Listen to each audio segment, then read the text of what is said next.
Ja, gospod Caroline smo povabili na Dolenjsko z razlogom, da oceni, poskusi trenutno kvaliteto naših vin.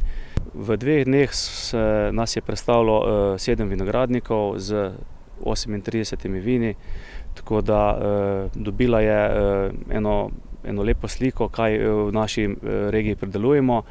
Govorim o penečih vinih, o modrih frankinjah in pa o belih sortnih vinih. I've been very impressed by my visit to what I believed was a forgotten backwater of Slovenian winemaking.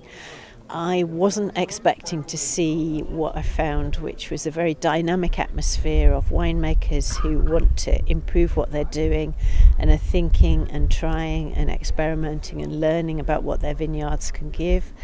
I've been impressed by a spirit of cooperation here, which I know is not always easy in countries where collectivisation is not too far in the distant past, but there seems to be a real culture among this group of winemakers of sharing ideas, equipment, expertise and supporting each other to put their region back on the wine map.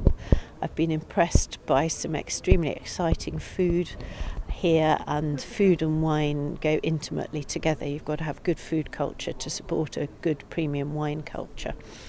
And one thing that did particularly impress me was that here, I think Modra Frankinia has a particular strength as a flag that can be a flagship for the region, in that it can get ripe at moderate levels of alcohol and with a real elegance and finesse and drinkability about it. And I think that's something that the region should really focus on because it's something that's quite distinctive and can help put these people on the wine map in their own right.